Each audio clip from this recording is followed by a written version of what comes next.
जय हिंद। मान लो ये जो भेड़े हैं ये पाकिस्तान का डिफेंस इक्विपमेंट है एंड ये जो इंसान यहाँ पर भेड़ को लेकर जा रहा है ये रेडार कंट्रोल सिस्टम वगैरह है। और मान लो ये जो ग्रुप ऑफ शिप जा रहे हैं इनमें से कोई एक शिप को मार देगा तो क्या ये सारे शिप रास्ता भटकेंगे? नहीं भटकेंगे। दो मार देगा, भटकेंगे? नहीं भटकेंगे। लेकिन अगर कोई ये इंसान को मार देगा तो ये पूरा शिप का जो झुंड है ये अपना रास्ता भटक जाएगा, अपने मंजिल तक पहुंच ही नहीं पाएगा। इसका क्या लिंक है पाकिस्तान के साथ अभी मैं बताता हूँ। लेकिन भाई साहब, पाकिस्तान के लिए एक गुड न्यूज एंड इंडिया के लिए एक bad news. Turkey supplies replacement NGMMCC system to Pakistan following Noor Khan airbase loses during operation Sindoor strike. Pakistan का नूर खान एयरबेस पर जो डिस्ट्रक्शन हुआ था कुछ डिफेंस इक्विपमेंट का, जो कि अभी हम बात करेंगे उसके बारे में, उसका रिप्लेसमेंट टर्की से पाकिस्तान ने मंगवा लिया है और जो नुकसान हुआ था उसका भरपाई पाकिस्तान ने कर दिया। देखो भाई, NGMMCC का मतलब सिंपल सा ये है कि next generation mobile mission control centre. एक ऐसा ब्रेन के बारे में इमेजिन करो जो मूव कर सकता है एंड अलग अलग जगह से सिग्नल दे सकता है। चाहे कोई फाइटर एयरक्राफ्ट को सिग्नल देना हो, चाहे कोई बॉम्बर को सिग्नल देना हो, टैंक को सिग्नल देना हो, या एनी डिफेंस इक्विपमेंट जिसके साथ वो कनेक्टेड है एंड कमांड करना हो कि क्या करेंगे क्या नहीं करेंगे। और ये जो सिस्टम है कुछ ऐसा दिखता है। ऊपर एंटीना वगैरह लगा हुआ होता है, भीतर कंप्यूटर वगैरह लगा हुआ होते हैं एंड एक ऑपरेटर बैठता है और बहुत सारे इंजीनियर्स, डिफेंस एक्सपर्ट्स जो भी रेडार वगैरह की मदद से एनिमी के एयरक्राफ्ट वगैरह को पकड़ते हैं सब बैठते हैं। और ट्रक के ऊपर माउंट होने के कारण ये एक जगह से दूसरी जगह आराम से ट्रांसपोर्ट हो सकता है और मल्टीपल एरिया में कवर कर सकता है इसका सिग्नल लोकेशन वगैरह। और इसका जो पर्पज है वो बहुत ही सिंपल है, किसी जगह पर फिक्स नहीं होने का। जहां पर जरूरत पड़ेगा वहां पर जाकर एक टेम्पररी कमांड सेंटर बनवाया जा सकता है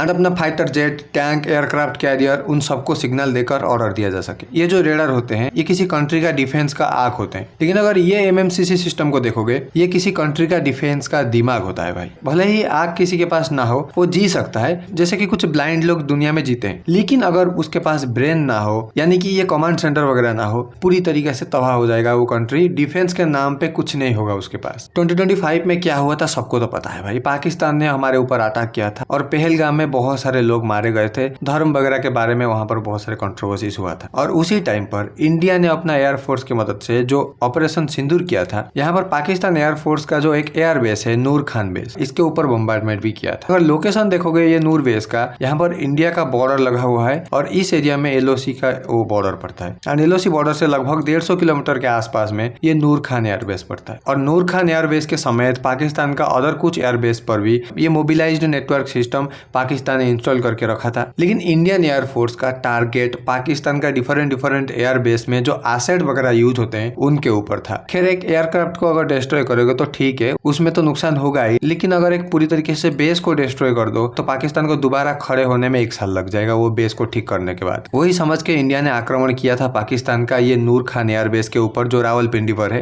एंड इंडिया बहुत हद तक सक्सेसफुल भी हुआ था। बहुत सारे डिस्ट्रक्शन इंडिया वहां पर किया है। यहाँ पर ये पिक्चर देख सकते हो, 25 अप्रैल 2025 का ये नूर खान का ये पिक्चर है जो कि लेफ्ट साइड पे है एंड मई 10 को ये पिक्चर है नूर खान एयरवेज का। ये जो सैटेलाइट इमेज की मदद से यहाँ पर येलो बॉर्डर के अंदर ये जो 2 डिब्बे जैसा दिख रहे हैं ये वही MMCC सिस्टम है जो कि पाकिस्तान ने रखा हुआ था। लेकिन मई 9 को जो अटैक हुआ पाकिस्तान के ऊपर, इंडियन एयरफोर्स ने वो ट्रक को खत्म कर दिया। यहाँ पर देख सकते हो कम्प्लीटली यहाँ पर उसका कूड़ा वगैरह बिछा हुआ है। कितना नंबर पे और क्वालिटी पे डिस्ट्रक्शन हुआ ये तो पाकिस्तान ने नहीं बताया एंड ऑब्वियसली बताएगा भी नहीं। लेकिन उसको भरपाई करने के लिए ये सिस्टम टर्की से फिर से पाकिस्तान मंगवा रहा है एंड अगेन कितना रिप्लेसमेंट यूनिट टर्की से आएगा इसका भी कोई ऑफिशियल डाटा अवेलेबल है नहीं। और देखो, इंडिया चाहता तो अटैक कर सकता था पाकिस्तान का फिजिकल रेडार के ऊपर, कमांड सेंटर के ऊपर। लेकिन इसमें प्रॉब्लम ये है कि ये जो रेडार सेंटर है इसका सिक्योरिटी बहुत ज्यादा होता है, तो इंडिया को यहाँ तक पहुंचने के लिए बहुत ज्यादा दिक्कत होता है और हमारा कुछ एयरफोर्स का एयरक्राफ्ट वगैरह भी डिस्ट्रक्शन हो सकता था। इंडिया ने यहाँ पर दिमाग लगाया और स्ट्रैटेजी यूज करके ये जो मोबिलाइज सिस्टम है इसको ही 2-4 ठो नुकसान कर दिया। सांप भी मर गया लेकिन लाठी नहीं टूटा। लेकिन यार ये जो ट्रक 2 हमने डिस्ट्रॉय किया है ये सिस्टम को, खैर ये तो ऑर्डर भी किया जा सकता है। अगेन इंडिया को इतना ज्यादा टेंशन लेने की क्या जरूरत है और पाकिस्तान के लिए क्यों ये इतना इंपॉर्टेंट है और इंडिया के लिए क्यों इतना प्रॉब्लम है, अभी समझते हैं। देखो, अगर बात करूंगा ये फिजिकल कमांड सेंटर की, इसका लिमिटेशन ये है कि ये कुछ एरिया तक ही कंट्रोल अपना रख सकता है, कमांड भेजना और रिसीव करना कर सकता है और जो भी डिसीजन लेना होगा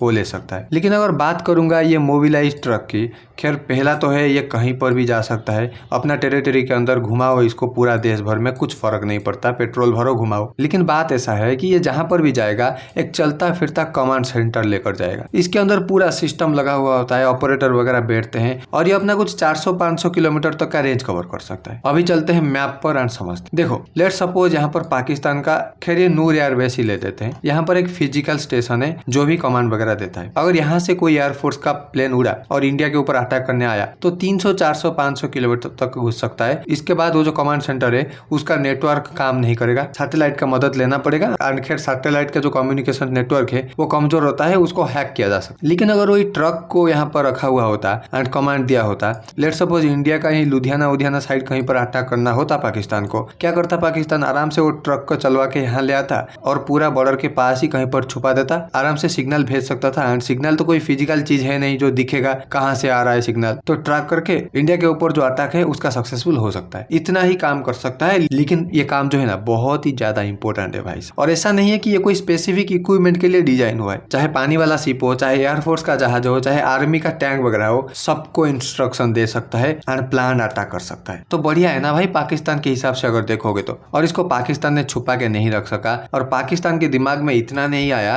कि इतना इंपॉर्टेंट सामान खुले में कैसे छोड़ सकते हैं भाई। और पाकिस्तान समझता था कि इंडिया का ये ट्रक के ऊपर नजर नहीं होगा, इसको इंडिया छोड़ देगा। लेकिन ऐसा नहीं है। पाकिस्तान का जो मोस्ट इंपोर्टेंट चीज है वो ब्रेन है एंड ब्रेन के ऊपर कैसे इंडिया फोकस ना करे ये बताओ। तो आया इंडियन एयरफोर्स और खत्म करके चला गया, भाड़ में जाओ। और पाकिस्तान के लिए ये इतना इंपॉर्टेंट क्यों है देखो भाई मैं बताता हूँ। ये जो फिजिकल सेंटर के बारे में मैं बताया, इसको बहुत आसानी से ट्रैक किया जा सकता है एंड अगर कोई कंट्री चाहे तो इसके ऊपर अटैक कर सकता है प्लान तरीके से। एंड हाँ, कुछ नुकसान उसका होगा, इसको तो डिस्ट्रक्शन कर देगा, करोड़ों का नुकसान एक साथ कर ही देगा। जैसे यहाँ पर अभी हो रहा है रशिया एंड यूक्रेन के बीच में। यूक्रेन एंड रशिया अपना अपना रेडार स्टेशन को डिस्ट्रक्ट करने के लिए लगे हुए हैं। रशिया मारता है यूक्रेन का रेडार के ऊपर, यूक्रेन मारता है रशिया का रेडार स्टेशन के ऊपर। ईरान अमेरिका का कंट्रोल सेंटर सऊदी अरबिया के अंदर, कुवैत के अंदर, यूएई के अंदर जो भी था उन सबके ऊपर बम मार के खत्म कर दिया है भाई। अमेरिका जो यहाँ पर ट्रैकिंग रख सकता था अभी उतना नहीं रख सकता है जितना अमेरिका ईरान वार के पहले रख सकता था। So that's why it is very important कि पाकिस्तान के पास ये हो। अगर एक पाकिस्तान के पर्सपेक्टिव से देखोगे, खैर इंडिया के पर्सपेक्टिव से तो ये बहुत ही ज्यादा नुकसानदायक है हमारे लिए। एंड खैर पाकिस्तान का बात नहीं है, हमारा इंडिया का बात अगर देखोगे तो ये बहुत ज्यादा इंपॉर्टेंट इंडिया के लिए भी है। इंडिया के पास ढेर सारे ऐसे कमांड एंड कंट्रोल सेंटर तो है ही है, लेकिन हमारे को और भी ज्यादा जरूरत है एक्चुअली अगर फ्यूचर में देखोगे तो। एंड जो भी इंडिया ने डिस्ट्रक्शन अभी किया उसका भरपाई टर्की ने कर दिया बहुत ही कम समय के अंदर। ये इंसिडेंट ये दर्शाता है कि पाकिस्तान का जो मित्र है, बोल सकते हो सो कॉल्ड मित्र, यहाँ पर तुर्की और सऊदी अरबिया।